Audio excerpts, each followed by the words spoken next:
Kimberly Lauren Raymer, born May 18, 1980, was just 17 when she vanished from her home in the sleepy little town of Opp, Alabama, where she lived with her father, Kenneth Wesley Raymer. She was about 5 feet 4 inches and weighed around 130 pounds at the time of her disappearance. Kenny and Kimberly's mother, Susan, had divorced in 1994, and since Susan's home and Kenny's home were only about 30 minutes apart, Kim and her sister, Kristen, who was about 17 months older than her, would go back and forth between their parents' houses pretty freely.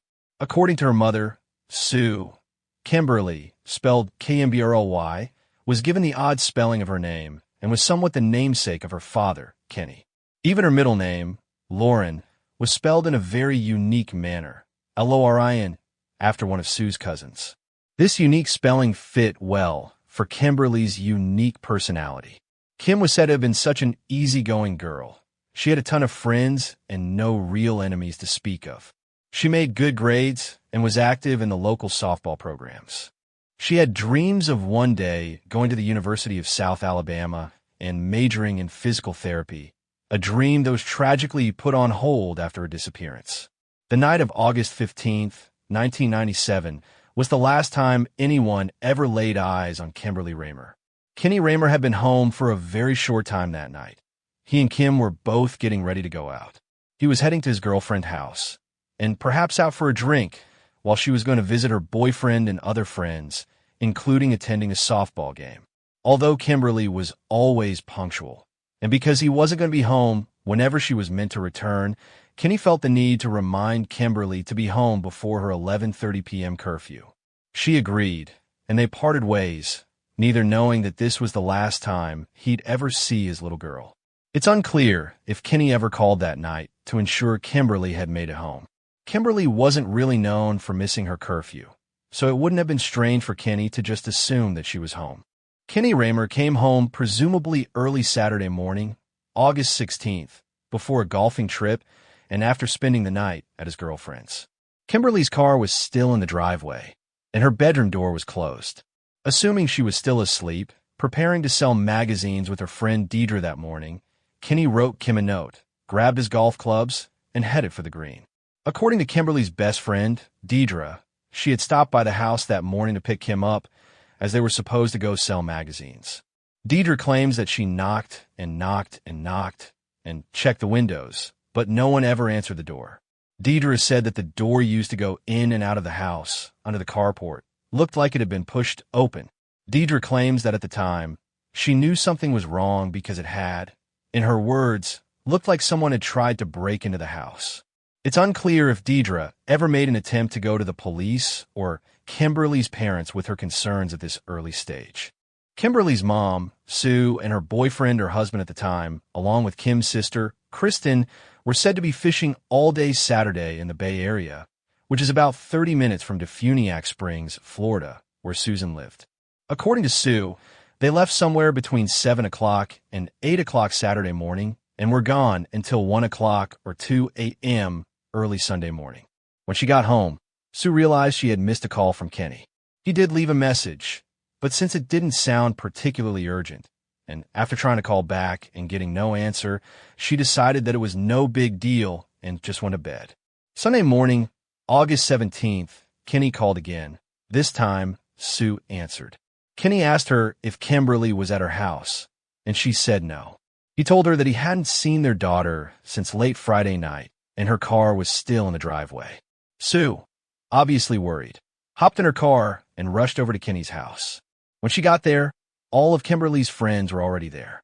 Immediately, all of Kim's friends started talking about her boyfriend, saying that she must be there and he must not be letting her leave. This was the first Sue or Kenny had heard of this boyfriend. Upon further investigation, not only was this man nearly 10 years older than Kimberly, but he had also been married once and had 1 or 2 children beforehand. This came as quite a shock to Kimberly's parents because they in no way would have ever been okay with such a relationship. And according to them, Kim knew that. Kimberly had met Michael Russell at a softball game. She was on a women's league, so it wasn't odd for older men and women to be around at these games. It's not immediately clear why Mike would be at these games to begin with. We don't know if he knew somebody else on the team, or if he too played another diamond. We're not really sure, but what we do know is that Mike and Kim had only really been seeing each other for 2 weeks. Of course, immediately upon getting the news of this older, basically unknown boyfriend, Kenny and Sue made their way over to Mike's house, which wasn't too far away, and didn't find anyone at home. The timeline gets a little fuzzy and seems to differ depending on who is asked or how it is asked, but at some point after the visit to Mike's, Kim's room was finally checked. What they found were all of Kim's personal belongings: her wallet, keys, contacts, eyeglasses, jewelry, and money. Pictures were knocked from the wall. Sue noted that there was a pillow stuffed between the headboard and the wall, and she found that to be particularly unsettling, as if something had been wedged there in a struggle. It was then that a call to police was made and a missing persons report was filed, around 9 a.m. on August 17th, 2 days after she was last seen. Sometime between the police being called and when they arrived, Kimberly's sister Kristen and her boyfriend at the time, Jerry Anderson, had made their way to the house to help find Kim. When police arrived, they determined that there was zero evidence of forced entry. They said that whoever had come into the home had either been let in or had used a key. However, it's important to note that Kenny and Sue both told investigators that the door used to enter and exit the house under the carport had looked, from the lockup, as if someone had shoved it in. Sue described it as seeing sunlight coming through the crack, just as Deidre had described the morning before. This suggested that while there might not have been a traditional forced entry, the door's condition was suspicious. Being a secret boyfriend, of course, police immediately turned their eyes to Mike Russell, who was soon found and questioned by police, but eventually cleared of any kind of wrongdoing. He told them that Kim had in fact been at his house the night before, and they didn't go anywhere. They just stayed there and hung out. He said that around 11 o'clock or 11:45 p.m., she left, making sure she was home before her curfew. He later spoke with Kim's parents, assuring them that he would never hurt their daughter and even offered to help them out as much as he could in the search for Kim. After police searched her room high and low, it was determined that there was nothing, absolutely nothing. Kimberly Lauren Raymer seemed to have vanished without a single trace. There was no blood, no fingerprints other than the obvious, and no evidence of foul play in the immediate scene. And none of her shoes disappeared with her. This is when the Alabama Bureau of Investigations was called in to help. As noted, Opp was a sleepy little town in Alabama. Nothing to this degree had ever really happened here before. Oddly, and for reasons unknown, the FBI got involved with this investigation soon after that. Sue seems to think that it's because the ABI thought that Kim may have been taken over state lines into Florida, which would be out of their jurisdiction, although no real answer for this exists. Kristen was just 19 at the time of her sister's disappearance, and her boyfriend Jerry Anderson, born July 24th, 1971, was 26. According to Sue, before police ever got there, Jerry Anderson kept going in and out of Kimberly's room, touching things over and over. She told him to stop. Stop touching everything so you don't contaminate anything or ruin evidence. But again, according to Sue, he didn't stop. Everyone considered this to be very strange, especially for the son of an officer in Walton County, Florida. He should have known better than to be touching things in a potential crime scene. Since there was no sign of forced entry, and there was nothing found in the room, investigators decided to conduct polygraph tests. Everyone took them, except for Jerry Anderson. His reasoning behind this is unclear, but given the unreliability of the polygraph test and his previous run-ins with the law, not wanting to take the test is understandable and perhaps smart. Jerry Anderson was no stranger to the family. He'd been around for a good while. Jerry's brother and Sue's sister-in-law had previously been in a relationship and had a baby. The two weren't together anymore, so Jerry would help drive the child back and forth between parents. According to Sue, a few days after Kimberly's disappearance, Jerry had told her that he needed to leave town. Sue told him, "Jerry, you can't do that. It just makes you look guilty." She claims that the look he gave her sent chills down her spine, and she immediately knew that Jerry was responsible for the disappearance of Kim. When investigators dug into Jerry just a little bit deeper, they uncovered a past that, according to Sue, no one had known about. However, This is questionable considering Jerry was currently out on bail for a stay in jail that he had done just a couple months prior. His rap sheet seemed to go on and on with armed robberies, aggravated assaults, and crimes that showed he had some potential to be a violent individual. People around him would later say that he had a very short temper. While a criminal history does not make anyone responsible for a specific crime, these facts were certainly noted by investigators.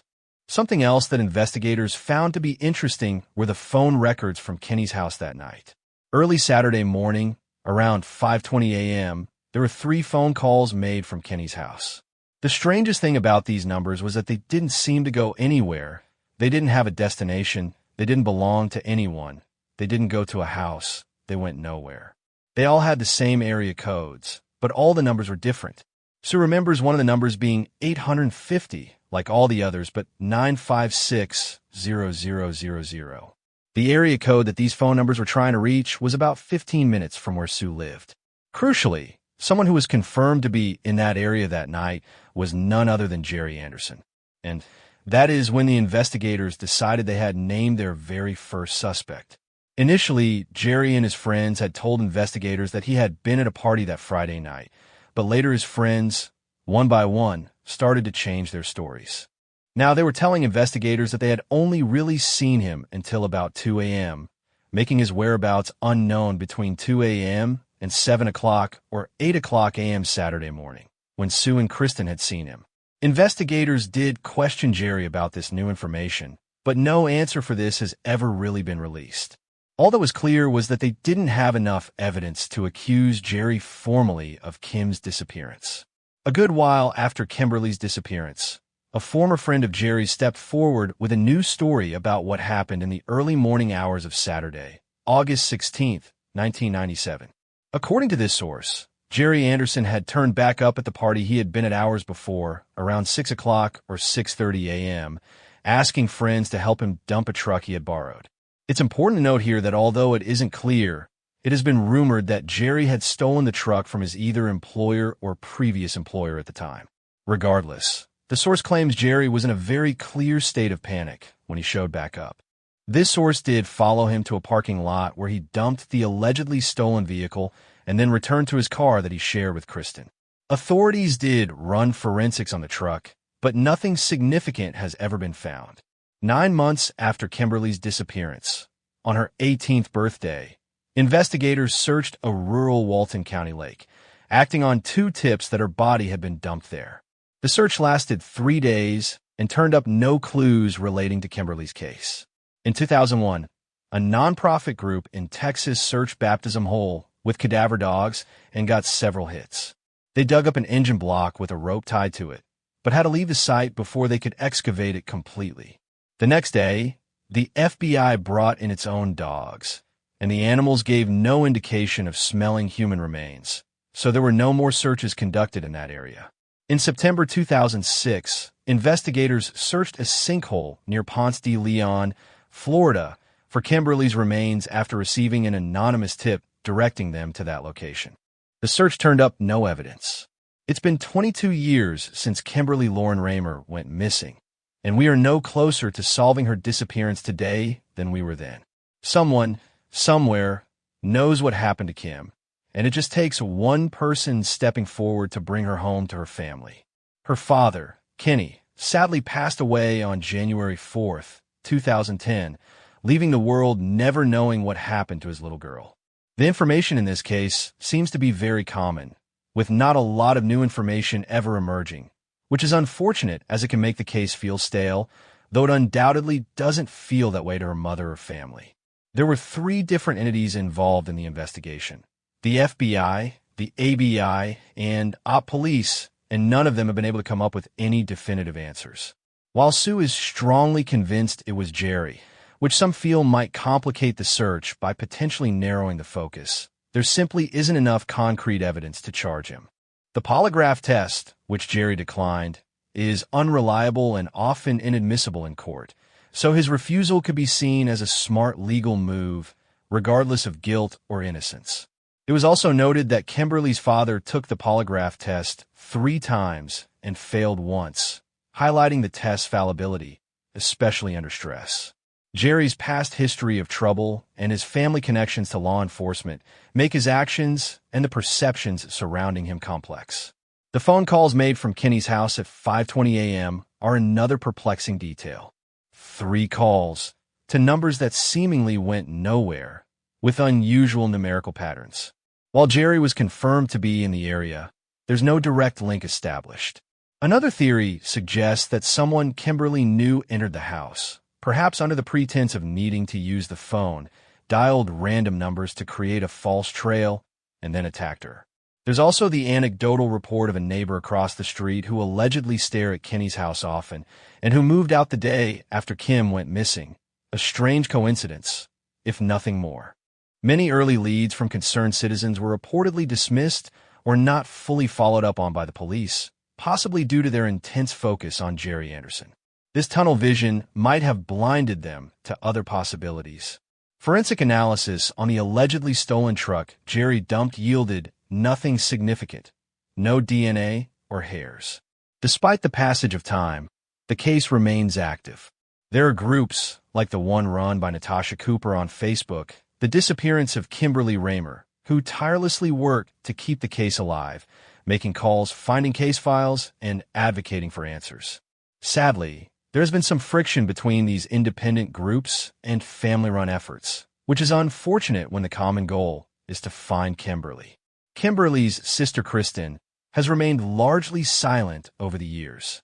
While understandable given the pain, some observers note a perceived sibling rivalry between the sisters, though this remains hearsay.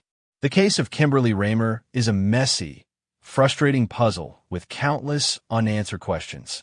People are looking for Kimberly, and the hope is that one day, someone will step forward with the information needed to bring her home to her family and to finally provide closure to this agonizing, decades-long mystery.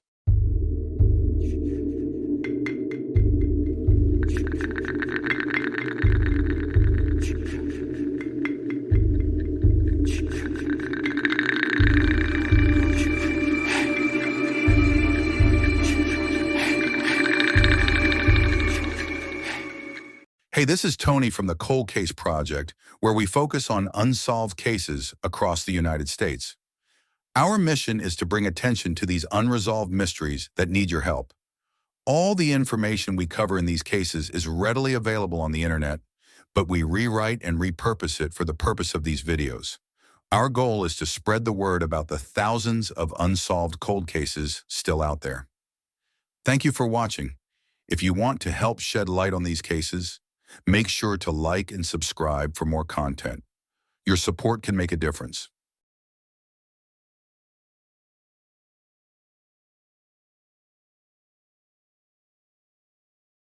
On the late evening of Friday, May 7th, 1999, 6 friends gathered for what they expected to be a night of enjoyment, a shared experience that would tragically culminate in a baffling disappearance and a mystery that continues to haunt the town of Alabama, nearly 25 years later. The group consisted of Valerie Jones McCoy, a 27-year-old wife and mother of 5 children, aged 3 to 12, and cousin to Eula Jossett Lee. Eula Jossett Lee herself, 28, a mother of 2 children who lived with her boyfriend in Enterprise, Alabama, and worked at the ConAgra plant in her hometown. Angela Roberts Young, 25, a nursing assistant at a local nursing home, enrolled in community college and taking courses, unmarried and without children. Tamara Monique Ward, 22, a mother of 2 children, residing with them in Ozark, Alabama. Lamar Jr. Stackhouse, 25, from Enterprise, Alabama, who had a history of legal troubles but was actively trying to turn his life around. And James Anthony Reynolds, often referred to as AMP, a 29-year-old father of 1 from Webb, Alabama, who lived with his grandmother. James had battled substance abuse issues, but was also working toward a better future, seeking a higher-paying job so he could spend more time with his son and secure his own place. All 6 had lives, goals, and families that extended far beyond a single night out, yet they would share one devastating commonality: a nearly 25-year-old mystery. The evening commenced at Lamar's home in the 400 block of West Hildreth Avenue in Enterprise, Alabama. The initial plans for the night are not fully known, but all friends eventually convened at his residence. Earlier that day, around 9 p.m., Tamara had dropped off her infant baby girl with a cousin in Enterprise, not far from Lamar's home, having made arrangements for her baby's care while she was out with friends. Tamara then headed to Eula's apartment to meet up with the other women. The four women, Tamara, Eula, Angela, and Valerie, spent a few hours together at Eula's apartment. From there, they all went to Lamar's home, and not long after, James arrived to join them. Approximately 2 hours later, the group collectively decided to go to the Hideaway Club in Alabama, a journey of 30 miles and about a 35-minute drive from Lamar's house. They arrived at the Hideaway Club around 1:15 a.m. on Saturday, May 8th. The club itself was centered within a subsidized housing area and was not in a highly populated zone. It was a small venue, but on this particular night, it hosted a couple hundred patrons. Witnesses who recalled seeing the friends reported that they were having a good time, dancing, drinking, and laughing, with nothing seeming unusual. They all stayed until the club was about to close at 3 a.m. Once it was closing time, the security guard for the Hideaway Club, Larry Mr. Edwards, began ushering patrons out. Larry distinctly remembered seeing a visibly drunk Lamar behind the wheel of his brand-new 1986 Burgundy Chevrolet Caprice, a car notably outfitted with top-of-the-line stereo equipment and gleaming gold rims. This was the vehicle he had driven to get himself and his 5 friends to the club. Larry recalled Lamar, impaired, blasting music and revving his engine, likely attracting attention from other clubgoers. After observing this, Larry spoke to Lamar and strongly encouraged him to let someone else drive. Following this discussion, Larry claims that Lamar complied and allowed one of the women to get behind the wheel. The woman was said to be Tamara, but this has not been officially confirmed by law enforcement. Just as they had arrived, all 6 friends were in Lamar's car and drove out of the parking lot at the Hideaway Club and into the late night. Early morning darkness at 3:15 a.m. weather archives for that time indicated it was a nice night. Dark, but 66 degrees Fahrenheit with 0% precipitation and light winds of only 2 miles per hour. It's not exactly clear what their next destination was, or if they had any specific plans after the club, but it is largely believed that they were heading home since it was so late. Sometime during the early morning after leaving the club, things went dark. Things went silent. The 6 friends simply vanished without a trace. For months later, a rather bizarre discovery would shed light on their fate, though not for all. Before delving into the findings, it's important to consider the timeline with specific timestamps. According to accounts, on May 7th, 1999, sometime during the afternoon, Lamar Stackhouse had stopped by his father's home to show off his new car, clearly excited about his recent acquisition. Later that night, around 9 p.m., Tamara Ward dropped off her newborn baby with a cousin, having arranged for her care while she was out with friends. Tamara then headed to Eula's to meet up with the other women before they all went to Lamar's house together. By 11 p.m., all the women who were at Eula's home headed over to Lamar's, which served as the meetup spot. It's not clear how the women arrived at his home, whether they drove, caught a ride, or walked, but Lamar's home was only a few miles away, making driving a likely option. James arrived at Lamar's home around this time, bringing all 6 friends together. Later that evening, Eula called her boyfriend, telling him she would be home soon, according to her mother, Josephine Farley. It is not confirmed where Eula made this call, whether from her home before leaving or from Lamar's. At 11:45 p.m., Tamara called her cousin to check in on the baby. This call was made from Lamar's phone, confirming the women had reached his house. Tamara's cousin noted that Tamara planned to spend the night with Valerie and would pick up her baby the next morning. On May 8th, 1999, around 1:15 a.m., the 6 friends arrived at the Hideaway Club, all riding in Lamar's new car. Witnesses recalled them having a great time. At around 3 a.m., patrons were ushered out as the club neared closing time. Mr. Edwards, the security guard, distinctly remembered the group, recalling Lamar, visibly drunk, behind the wheel, revving his engine and blasting music. He encouraged another person from the group to drive. Mr. Edwards confirmed he saw all 6 friends in the Caprice as it departed the parking lot at 3:15 a.m. It is widely believed they were heading home, as Lamar's home was 30 miles away, a 35-minute drive. On May 10th, 1999, 2 days after they were last seen, things went dark for the families. The friends were officially reported missing. Authorities began searching a 45-mile radius, including aerial searches, but found no signs of the friends or any evidence of foul play. All 6 individuals, Valerie, Tamara, Eula, Angela, Lamar, and James, were listed as missing. Tamara's baby remained with her cousin because she never came to pick her up. 6 people simply don't vanish at once without something significant happening. A search immediately ensued on May 10th. Authorities canvassed the area extensively, but found nothing. Enterprise Police investigator Brian Kaler, in a June 6, 1999 article, stated, "We've had no physical signs of an accident and no evidence of foul play." After they've been partying for 8 hours, the most plausible theory would be an accident. We got a lot of country roads, a lot of water, a lot of greenery, some embankments. For 2 months, silence. Authorities eventually convinced Governor Don Siegelman to issue a $10,000 reward for any information leading to the arrest of those responsible if foul play was involved. Still nothing.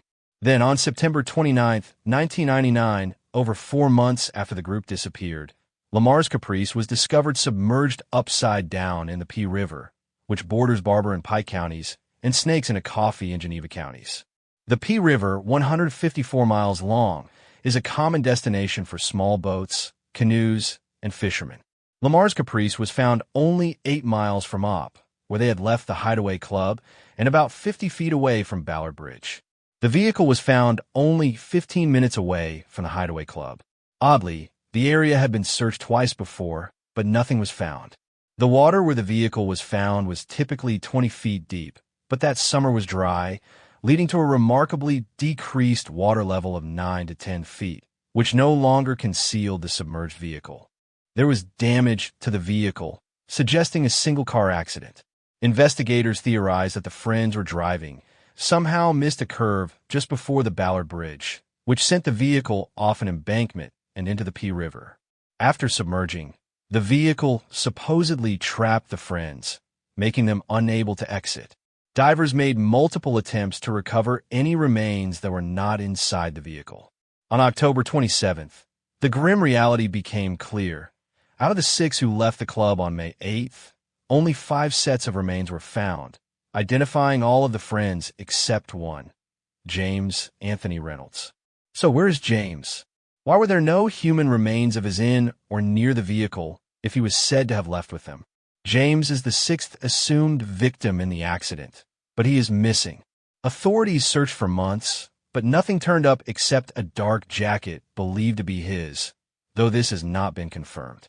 The search for James was officially called off on July 11th, 2000. This is where the story ended for the next 23 years. The reward for answers had also increased to $20,000 by September 11th, 1999, though authorities continued to deny that foul play was suspected, claiming there was nothing to suggest it. Several theories have emerged regarding what happened. One prominent theory suggests that a police officer stopped them that early morning and something went wrong during the traffic stop. Given the complex history between law enforcement and certain communities, some have alluded to this case being either racially charged or ending badly after an interaction with an officer, especially in the context of the South. Another theory revolves around drugs. Because Lamar was said to be a drug dealer and James was on probation for cocaine trafficking, some have alluded to this case being related to an organized hit, where all of them were targeted. A third theory questions the condition of the vehicle, suggesting it was placed in the Pea River at a much later date. Some have argued that Lamar's car should have been more damaged if it was in a single accident, and that it did not appear to have been underwater for 4 months, still largely intact. Regarding James specifically, one theory is that he actually survived the crash, wandered off into the woods to get help, and something happened to him there. However, no evidence of his remains has ever been found in the surrounding woods. Another theory is that he started a new life, although a comment from someone claiming to be his sister stated he is not alive. An archived Associated Press article from October 26, 1999, also notes that forensic scientists found no sign of James in the Chevy Caprice and declined further comment, deeming it speculation. When examining the case, many questions arise. How did all 6 friends know each other? What connected them? They were all relatively close in age, with Tamara, at 22, being the youngest, and James, at 29, the oldest. In the 90s, without social media, connections were typically made face-to-face or through mutual acquaintances. This fundamental element remains unclear for this group. The initial plan for the night also raises questions. Tamara dropped off her infant, and Eula called her boyfriend, saying she'd be home soon, while Tamara told her cousin she'd stay with Valerie. This seems to suggest the club wasn't in the original plan. If they initially intended to stay at Lamar's or head back to Eula's, going to a club 30 miles away would be a spontaneous decision. Eula's mother even mentioned that Eula was not dressed for a club, wearing a tank top and jeans, which was unlike her. While plans can change, this detail could indicate a spur-of-the-moment decision that perhaps correlated with what happened later. The Hideaway Club itself, now seemingly defunct, was a small but long-standing establishment. Its location 30 miles from where some friends lived suggests it was a frequented spot or was specifically chosen. On that night, it was packed, and witnesses recounted the friends drinking, dancing, and having a good time. If this was a random accident, it's plausible that drinking impaired their judgment. If James was indeed in the car, 6 people in a Caprice would be over capacity, making the vehicle heavy and potentially challenging to drive, especially at night and with impaired driving. Rumors of Lamar flashing a lot of money that night also lead some to question if a robbery occurred before the crash. James's probation status for cocaine trafficking adds another layer of complexity. If he was on probation, he might have been prohibited from consuming alcohol.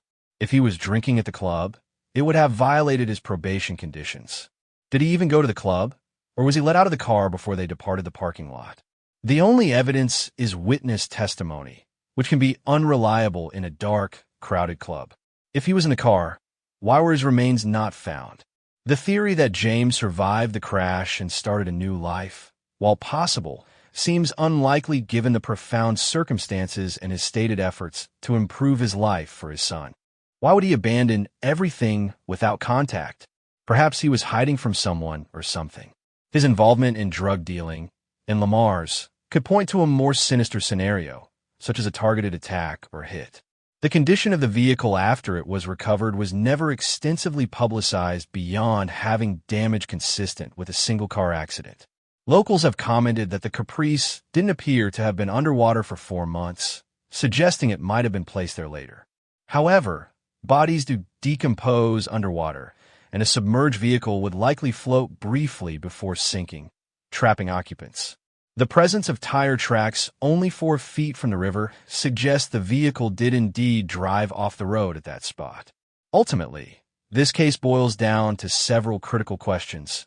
How did a group of 6 end up in the water? Was it truly an accident, or was foul play involved? And most perplexing, where is James today? Is he at the bottom of the P River, somewhere along its 154-mile length? Or did he somehow escape? And if so, why has he never come forward? The lack of damage to bridge railings or the surrounding area, as some locals claim, cast doubt on a simple missed curve theory. While 5 of the friends were found deceased, James's absence remains the most significant oddity. Was he let out of the car before the crash? Or did he survive the crash and, fearing further legal repercussions due to his probation and the presence of alcohol, simply flee the scene and start a new life? The case is convoluted, with many missing details and conflicting accounts. We can theorize endlessly, but the simple answer eludes us. The crash seems like an accident, but the fact that 5 victims were found and 1 is still missing 26 years later in 2025 stands out.